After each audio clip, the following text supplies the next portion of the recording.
Welcome to the Sentinels of Freedom podcast we call Veterans Never Stop Serving. Sentinels of Freedom is a national nonprofit organization that supports severely wounded post 9/11 veterans complete their higher education with its Bridge to Education scholarships. Our Bridge to Education program provides our veterans with comprehensive, personalized support, financial assistance, financial planning, and mentoring to achieve their success in their post-military careers. We treat this as an investment, not a charity. What they will bring to our communities and our economy across the nation in their after-service careers is an invaluable fact and a return on our investment. Our donors can take great pride in the fact that they are helping these veterans onto their objectives of higher education, self-sufficient lives. These veterans have served our nation honorably and sacrificed much doing so. We're privileged to have you listening today, learn more about these amazing post 9/11 veterans who have graduated from our Bridge to Education program. Our mission in these podcasts is to give these veterans an opportunity to tell their stories of selfless service in the military to our nation, their injury, post-injury, medical rehabilitation, transition home to higher education or trades, and on to successful careers, kind of where they were then and where they are today. Today's guest is retired Staff Sergeant John Wayne Walding, United States Army Special Forces Green Beret, a graduate of our Bridge to Education program, now living just outside Dallas, Texas with his family. Welcome, John. Good to have you on the Thanks, show Mike. today.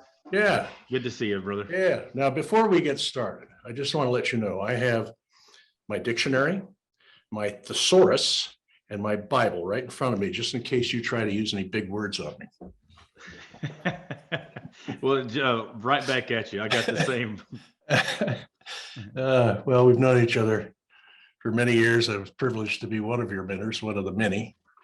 So many good people out there doing great things. But it's been amazing to watch your journey over all these years, your family growing up, and you're building a company that is your own now. It's called Gallantry Logistics. So, you know, I'd kind of like you to take over from there and just give me a little update. You know, as you heard, I kind of like to start at the point you're in the military, maybe a little bit about where you came from, maybe the reasons why you joined the military. And from absolutely. Yeah, go ahead. Your turn. Mike, I just want to first thank you for having me on here and for the support that you've shown, not just me, but my family, and the significant impact that you've made on my life. And it feels great, right? To have you tell me we've known each other for a long time. Yeah. You know, just think about what that means and the journey that's been from whenever I was a below-knee amputee in Walter Reed Army Medical Center, terrified about what my next life was going to be, to meeting you through the Special Operations Care Coalition and you know, my transition plan out of the military, to what you just said then, right, about now here I am about 10 years out of the military and have a successful business with some great people around me. And wholeheartedly, I believe that you were the most significant part of making that happen. So, Mike, I appreciate you and your team at Sentinels of it's not just you, right? I know it makes you feel good, but you got a better team around you than you are, and everybody there has been awesome. We've got a small army behind us, good people. I get to be the face of this thing, but in reality, you know, I've got a face for radio. Right. No, it's, you know, I think the wonderful thing that your story and all of our Sentinels is that I always say you carry 99.9% of the heavy water in your transition home onto education careers. We help a little bit. Mostly, I think it's just believing in you and supporting it a little bit and networking into people. Once you get, you know, your foot on the ground, in your case, you never stopped. I mean, you just kept going and going, right, and still are. And you're a great example to other wounded and injured veterans, that there is life after injury, after service. Takes a little while to transition, as you know. You kind of lose your tribe, your buddies that you've spent, 8 years in the Army with, 10 years in the Army. And so coming home, it's a difficult transition. It's hard for the average citizen to understand going from one community to another. Well, you said it right. You believed in me. And yep. I think that's a great segue into how did I join the military, right?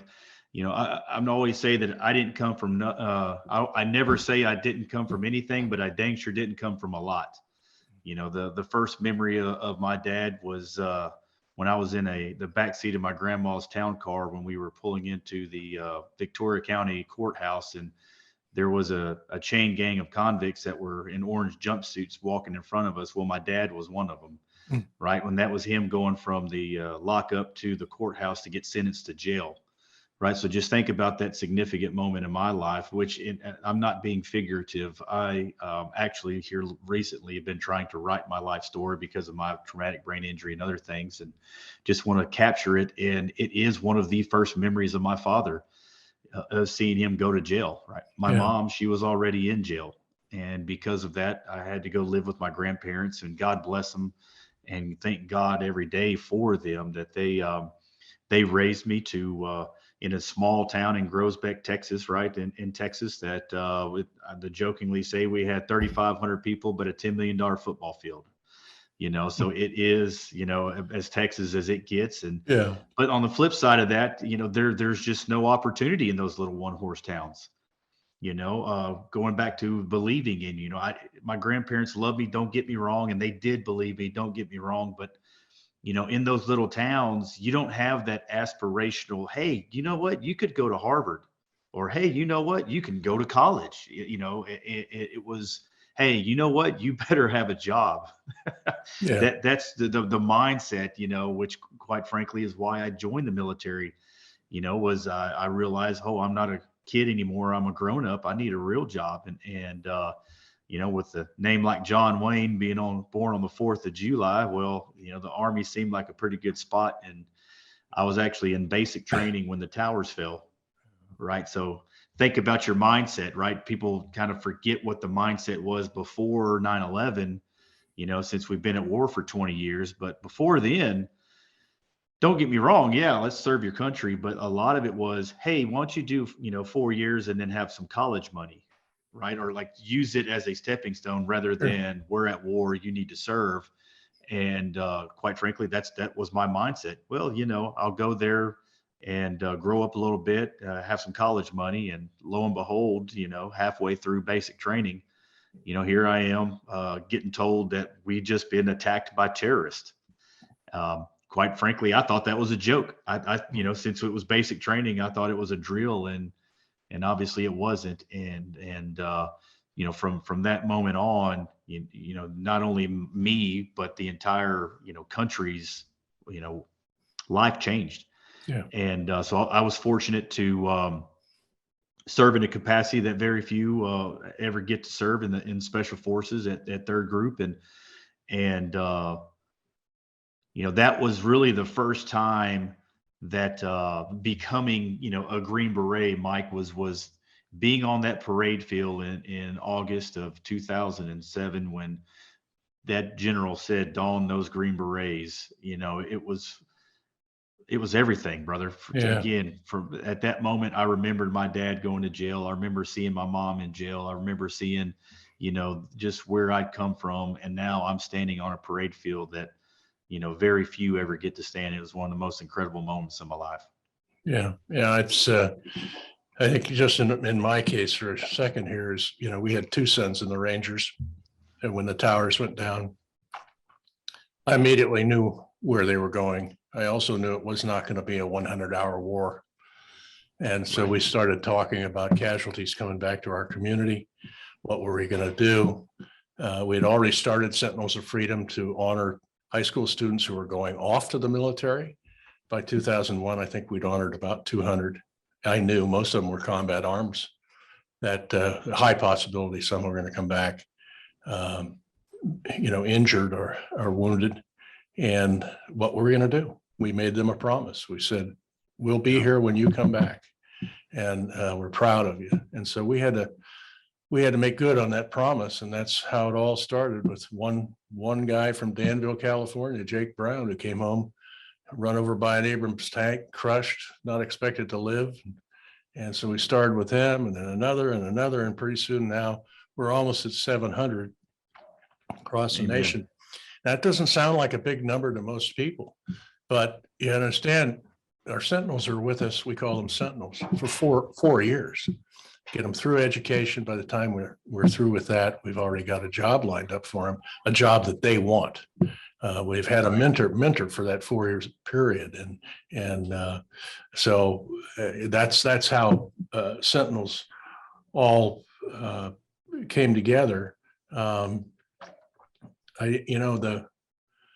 story you tell, I think it was some guy walked up to you in a gas station, and you realized that he was a little awkward. You already had a green beret shirt on and shorts, and of course everybody can see you're an amputee, and you could see that he was a little anxious about even saying hello or talking to you, or he wanted to thank you. But tell us that story, because you tell it so powerfully.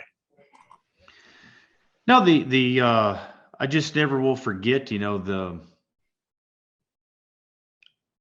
well, first of all, the magnitude, right, of what the two words "thank you" mean to a veteran. I never will forget waking up in that hospital bedroom in Bagram Airfield, staring up at the ceiling tiles, just terrified to look down, right?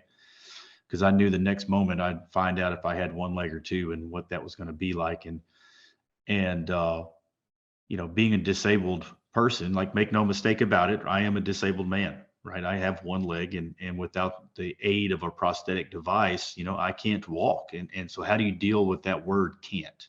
Mm-hmm. Right. And to see just the heartbeat of Americans that genuinely want to wrap their arms around you and say thank you for your service, that validation is the most impactful thing that I could ever feel for my transition mentally, right? Because let's be real, the leg was easy to get over, right? It healed up. I got another one, started walking, right? I have to wake up every morning and go to bed every night and ask myself, was losing this leg worth it?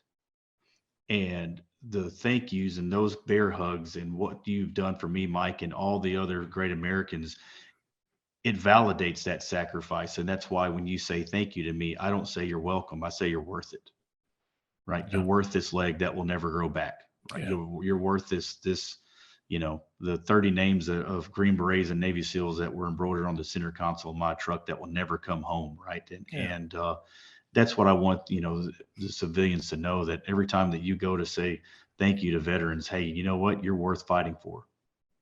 Yeah, I truly believe what you're saying.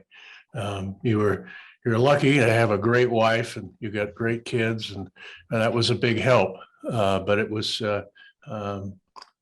still a transition. Ain't easy, and it's easy to slide backwards. And so I think the best thing we can do as a country is to do exactly what Sentinels does. Walk up and say, how can I? What do you need? You need some advice or whatever. You don't have to throw money at people. It's just, how can I help you? Embrace them. They're real people, just like everybody else. And right.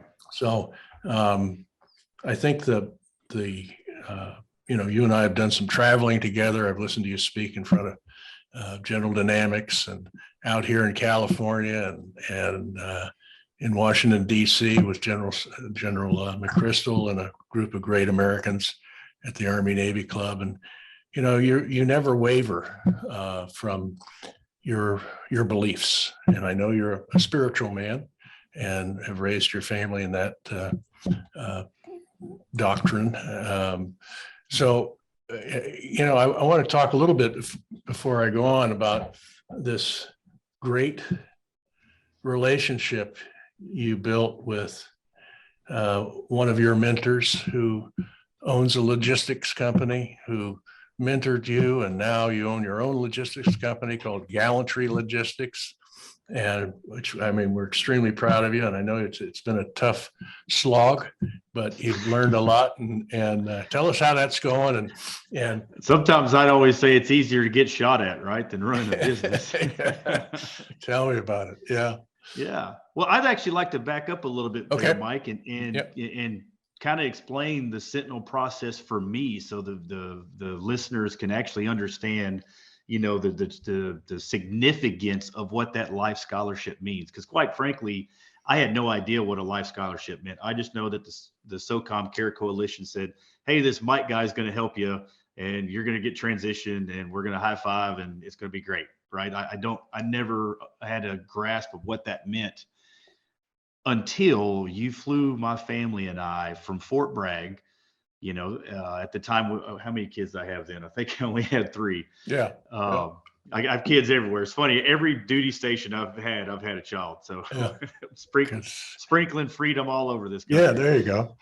But I never will forget whenever we landed, in Dallas, right? Because we had the conversation about, hey, where do you want to go after the military? Meaning, where do you want to live? And I said, well, I know I don't want to go back to Groesbeck, but I sure love Texas. Right. And with your guidance, he said, well, there's, we've done some market research, and Dallas has got some, a lot of great stories to tell. It seems like the economy's great, low cost of living. North Dallas specifically, we've got a network that we've identified, and if it's okay with you, we'd like to fly you out.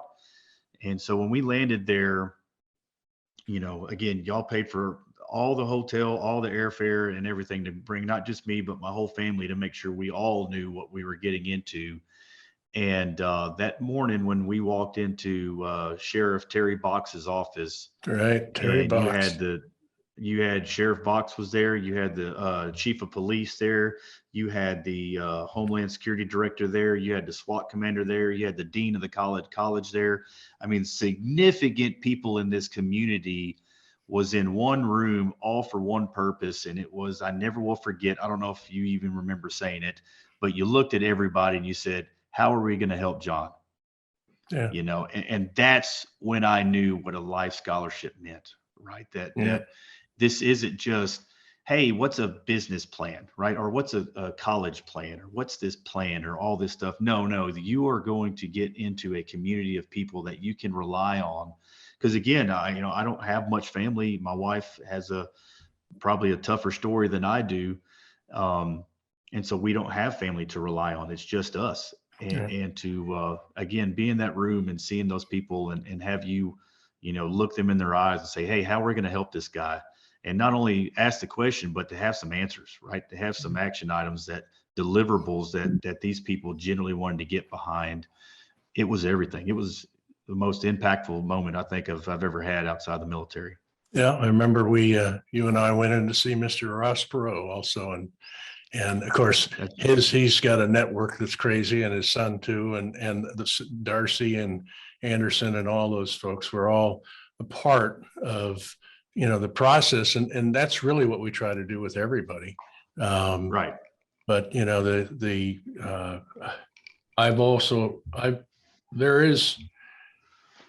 a believer. I'm not overtly religious, but there's things that happen in my life in the last 20 years in Sentinels of Freedom and that I can't explain. One of them was Ross Perot calling me one day in my office out here in Danville, California, and saying, I want to know what you're doing out there with these veterans. And I want you to come to Dallas and tell me. And so I'm on a plane to Dallas. How did that happen? I have no idea. And so many other things we can't explain. We finally just sit back and say, it's the hand of God. That's all I can say. I have no idea how. Absolutely. So, but we got a good crew here. And having you tell your own story, we hope to have a podcast a week. Now we got almost 700 Sentinels across the nation, and probably 2/3 of them are graduated, actually more than that. And they're all under their careers, starting their families. We get these wonderful letters and phone calls and emails. We just had a baby. We just bought our first house. We just got our first job. Or, Mike, I'd like to change jobs. I think I'm vested here. Now it's time to leverage that and find a new opportunity. Would you help me out? So we pull in our team. You've met several of them, Chris Marzelli and all the folks that just lend us their time, and that's all we ask. But I want to, if I could, just give me a little update on, give yourself a plug, because I think you're doing a great job at Gallantry Logistics, and what you do and how to contact you if you need to haul some freight. Logistics is the new name for hauling freight, trucking, right? That's right. Yeah. We move boxes. Right. Yeah. So to wrap up that story about, hey, how are we going to help John, right? That got me into the North Dallas area, Frisco, Little Elm area. And, throughout that time, the people that I've met, what I loved about you, again, you hit it with the right word. You believed in me, right? Because my plan coming out wasn't typical, right? I wasn't, what's that t-shirt, not college material. Yeah, I felt that probably wasn't the right path for me, but because of some mutual friends, I believed in starting a firearm company, called Five Toes Custom, and you helped again get that started. And fortunately, I sold that company, built it up after about 5 years, and unsolicited, someone offered to buy it from me. And talking about a God thing, you say you don't know. I know for a fact that's God putting his hand on you and say, hey, here's the path. Because the same week that I sold that company, when I say I sold it, right, it's not like I sold Amazon. Right. Right. I wasn't buying a jet in an island and saying, see ya. You got out of it. Yeah. I got out of it. I had about, 60 days to find a job. Right. Right. And at this time I had 4 kids. Right. And so, okay, so the same week that I signed my paperwork and had that clock ticking, out of the blue, one of a long friend of mine called. He's like, hey, John Wayne, what are you doing? And I said, nothing. You hired? He said, what? What do you mean you hired? I was like, I don't have a job. I just sold the gun company and looking at something else. And he said, well, come by the office. Literally same day, hung up, drove straight there. And for hours, he sat down and going back to why did I join the Army, right? My, upbringing was, hey, you better have a job, right? That's my mindset. It's always been that way. How am I going to pay for this or whatever? And he looked at me and he said, what's your purpose? He said, don't worry about what you need to do. Don't worry about a job. Don't worry about a profession, industry, vertical, anything of that, what is in your heart and soul that drives you every day. And, that's when I told him, brother, I just, I will never get over the thank you that I've gotten from Americans. And I want to give that to the men and women that are still serving, right? I want to make sure that we can still be a place for veterans can come so they can transition. I'm just so inspired by the work that you and all the Sentinel of Freedom, do. And I want to be able to be a part of that. And he said, okay, so that's what we're going to do. Let's figure out how. And we talked for a little bit longer, and we got to the point to where he said, you know what, because he's asking me my struggles. And I said, look, I love the gun company that we had a great, we had 2 Marines and a Navy guy working for us. So you can imagine the banner back in the shop, what that was like, what color was their favorite, or, whatever Navy joke we can come up with. But I told him, it was just hindsight now looking at it, it's just a bad business. Right. It's a lifestyle. It's a good lifestyle, but it's just a bad business to be in. Right. I mean, Remington went bankrupt a couple of years ago. If a 100-year-old company can't do it, then what am I going to do different? Right. And he said, I've got a very good friend of mine. His name's Ken Beam, huge veteran supporter. Why don't we go to his office? And sure, got an appointment with him, got on his calendar. And I think it was the next week. I mean, it happened very, very quickly. Next week, went into his office. I told him, because he, Rex asked me if I was willing to get out of my comfort zone, meaning go out of the, the defense, security, that world. And I was like, yeah, I've been shot at. This is easy, right? Yeah. I'll go in a different world. And he said, all right, so we're going to go into, meet Ken that's got a logistics company. And Ken looked at me and he said, well, why don't we do this? Why don't we partner together and we'll start your own company, and we'll hire as many vets as we can. We'll be like the Black Rifle Coffee, but for freight. Mm-hmm. He said, I'll fund it. I'll own 49%. You'll own 51%. And, we'll put the dollar power behind it. Not, oh, by the way, I'll put my $500 million, 28-year-old freight company that's been doing this for a long time and knows everything about freight. We'll put our expertise to build a team for you. Mm-hmm. And, I'm not kidding you, Mike. In one meeting, shook hands, did the deal, and talked about a God thing, right? From one day not knowing what I was going to do to the next day, here I am, let's roll. And fast forward 5 years later, we just did $1.5 million in revenue in 1 month this month, and we just hired on a managing director who was a chief commercial officer at a big freight forwarder, and and that's what we do, brother. We are a freight forwarding service disabled veteran Hispanic-owned freight forwarding company that specializes in freight of consequence. What does that mean? Go ahead. I'm sorry. Go ahead. Now, so what does freight of consequence means? Well, that means that we are doing shipping data centers or server racks going into data centers. That means that we ship drones for defense companies, right? That means that we are doing shipping, financial ATMs into financial institutions. Just that type of freight. Right now, I literally had lunch with Southwest Airlines today because we're shipping all the new terminals that kiosks at the terminals. So when you're printing out your boarding pass or checking bags or whatever, we're the people that are refurbishing the entire country for them, right? Yeah. And it all started with that one meeting. Yeah. Well, there's hand to God again. Amen. So, and please say hello to Ken for me. I hope to get down and see you guys here shortly, at least sometime before the end of the year, and see the family. And we're just really, really proud of you. So let me close off again by just saying, John, thanks for coming on our podcast. You're our first podcast in this series we call Veterans Never Stop Serving, which is the truth. Absolutely. I think our listeners will be inspired by personal stories like yours and the others that we have lined up to come on. We don't have commercials in our podcast, but what we do is we honor one of our major supporters at each podcast. And because of your relationship with General Dynamics, which is amazing, we were going to name this podcast in honor of General Dynamics for their outstanding support of our veterans, or the veterans we serve at Sentinels of Freedom.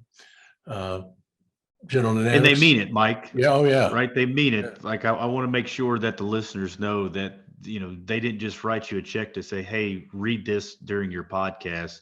They've not only put the money behind it, but the culture and the people to actually do it. They actually don't even know. They don't even know we're doing this today. So we'll send them a copy of this. But they are the premier supplier of vital equipment for the defense industry that keeps our shores free and maintains our national security and freedom. So out there to you all in radio land, we really appreciate your support.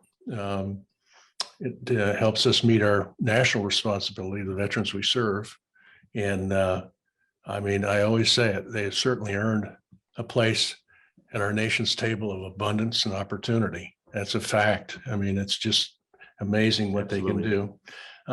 You can learn more about Sentinels of Freedom at www.sentinelsoffreedom.org. Thank you again. We hope you'll share this podcast with your friends and your network. Please tune in again every week, and as we highlight more stories like John's of our Sentinels of Bridge Education graduates. Until then, this is Mike Conklin, Chairman and CEO of Sentinels of Freedom, signing off. Thank you.